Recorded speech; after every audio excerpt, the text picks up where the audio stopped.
نن موږ بوډۍ پریس کلب چې کوم جرنالیست وو هغه کوم سټاف وو هغه دپاره موږ ون ډے اورنټیشن په ریسک اویرنس سیفر بیهیویر باندې ارګنایز کړی وو د هلال احمر ICRC په تعاون سره. د اورنټیشن سیشن مقصد دا و چې د جرنالیست چې کومه کیپیسټي رو هغه چې شي بیلټ اپ شي دغه له داسې انفارمیشن میلو شي چې یاره آیا دا ریسک بیهیویر چې شي سیفر بیهیویر شي په دغه اورنټیشن کې مختلف ټاپک ډیسکس شول ان ریسک بیهیویر چې شي لیول شي او ریسک میټیګیشن یې ریسک څنګه ختمو. نو جرنالیست چې کوم هغه ټولو د اورنټیشن نه مستفید شول او خال طریقې سره یې ورکوټین کړو. یعنی دا لوکیشن کې افیکټډ دو لاست مطلب چې کوم هغه تر شوی راځي د جنگ دلته دوه خلکو له موږ د هلال احمر او د موږ د پیغام دی چې چرته هم داسې بارودي مواد په نظر روشي نور اله رانږدې کېږي ما او کم نفوذ رویري واره خپلوي بل داسې لوکې چې هغه په جنګ کې استعمال شوي دي غلو کوله رامځي پاکې اکثر دغو شیانو پکې ایجاد موجوده وي. نو ډېر خلک داسې دي چې هغه اوس هم ناپوهه دي.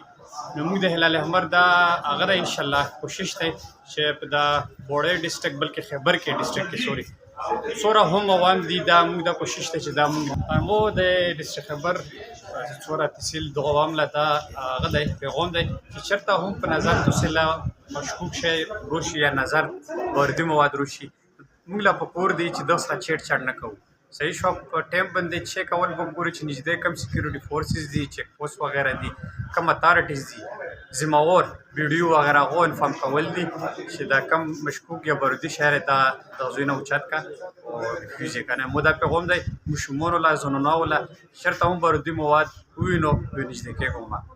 شی په لړا کاوه ما راخلم. شکریہ. ریسک اویرنس اینڈ سیفر بیهیویر چې کوم دا نن پروګرام زمونږ چې دلته ډیپلویډ دی کوم دغه حوالې سره اویرنس سیشن و په باړه پریس کلب کې او زمونږ د حکمت عملی داسې وه چې مونږ جرنالیست چونکې د کمیونټي ماوث پیس وي هغوی چې دنو کنیکټډ وي کمیونټي سره هغوی خلک ګوري خلک یې اوري دوی انفارمیشن شیرینګ دی دا ډېر ښایسته فیلډ دی د دوی. نو زمونږ سټراټجي دا وه چې د دوی دپاره مونږ اویرنس سیشنز چې دی نو ارینج کړو چې دوی سره د انفارمیشن شیرینګ وکړو چې د دوی نه هم څه فیډبیک واخلو او خپل هم چې دی نو څه څومره چې موږ ډیولپمنټ کړی دی نو هغه عمره موږ دوی ته اویرنس ورکړو. نو ډېر ښایسته سجیشنز پکې رالل ډېر زده کړه ما موکه او چونکې د میډیا ډومین زما دی نو د دوی چې څه قسمه هم دلته کې لکه دوی غوښتل چې دلته کې بیسیک هیلث یونټ دی وي یا د دې نه علاوه د دې ځای د مور ډېر زیات سیشنز دی وي ځکه کمیونټي افیکټډ ده دا جنګ ځپلې علاقه ده. نو ډېر ښایسته سجیشنز رالل او زما پکې ډېر پرسنل انټرسټ هم دی. زمونږ چیرمن پاکستان ریډ کریسنټ مرج ایریا چې کوم عمران وزیر ایډوکیټ صاحب دی هغوی طرف نه او د سیکرټري مرج چې کوم دی سید کمال صاحب د دوی طرف نه ماته سټریکټلی دا انسټرکشنز دي چې میډیا ډپارټمنټ د قبایلو چې پریس کلبز دي دوی سره چې بالکل سایډ بای سایډ خپل کردار ادا کوي لګي او کمیونټي چې دی نو هغه اویر کوي هم د ریسک نه او د دوی د نتایجو چې کوم چې دی نو د هغې چې څومره سکسس سټوریز یا بینیفیشري چې کوم دي هغه چې دی نو زه محکم هم خبروم او کمیونټي دې هم ورڅخه خبرېږي. نو موږ دا پرسنل انټرسټ دی انشاءالله تعالی چې په دې کې ډېر کار کول دي او انشاءالله تعالی دې کې به ډېر کار کېږي. نن چې کوم تربیت یو ورځانه ورکشاپ وشو دا د ICRC طرفه و تاسو له پته چې موږ د لوکې د تېرو شلو کلو نه زیات وخت نه په جنګ حالات کې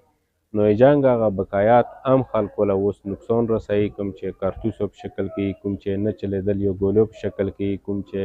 د IDs په شکل کې کوم چې ګرنیټونو په شکل کې یا خو دا په دغه علاقه کې جنګ په دوران خلکو نه غورځېدلي وي یا یې پټ کړي وي. نو په دې سلسله کې دا تربیت و چې د ریسک چې کوم دی په دغه علاقه کې دغو څیزونو نه دا کم کړی شي او دا بیا هله کمیږي چې په دې حواله باندې په عامو خلکو کې خبرتیا وي او دې خبرتیا په حواله سره نن موږ له دا یوه ورځنۍ تربیت راوکړی شو ځکه چې صحافیان چې کوم دي دا هغه خلک دي چې هغه په کم وخت کې خپل پیغام ډېرو خلکو له رسولی شي. نو د دغې وجې نه دوی دا ضرورت محسوس کړو کومه چې دوی د پالیسۍ ایثارو چې صحافیان په دې حواله باندې تربیت واخلي خبر شي او په عام خلکو کې دا خبر په تیزی سره خور شي چې داسې قسمه واقعیات چې کوم مخې لرسي هغه که ختم نشي چې کم خو ضرور شي. اعوذ بالله من الشیطان الرجیم بسم الله الرحمن الرحیم. امون ما ریاض افریدی دو او متعلق د کومه کوخیل سره دی نن موږ دلته راغلي وو پریس کلب لا دلته چې کم دی د هلال احمر ولا ملګري راغلي وو او په دا پریس کلب کې چې کم دی د موږ سره صحافي حضرات مو او مونږ یې راغوښتي وو په دلته مونږ ته ټریننګ راکړی شو او ټریننګ چې کوم په کې مونږ ډېر څه زده کړل لکه په دا کې مونږ چې کوم په علاقه کې کوم خطرات دي کوم ریسک دی هغه ریسک نه به مونږ څنګه خپل ځون بچ کوو بیا به نور خلکو ته هغه انفارمیشن څنګه رسوو مطلب آگاهي په خلکو کې راوستل دي نو په دا باره کې نن ټریننګ وشولو و هغه چې کوم دی د مونږ علاقه مونږ ته دا هم پته رو چې د دا باندې جنگونه هم تیر شوي دي مختلف سخت حالات په باندې تیر شوي دي په هغه حالاتو کې چې کم دي په مختلفو ځایونو کې په مختلفو شکلونو کې بارودي مواد پروت دي هغه ډزېدلي نه دي هغه چې کم دي ډېر نقصاندي دي د هغو نه ځان خبرول د هغو نه ځان بچ کول او بیا نورو خلکو ته معلومات ورکول په دا باره کې نن موږ ټریننګ وکړلو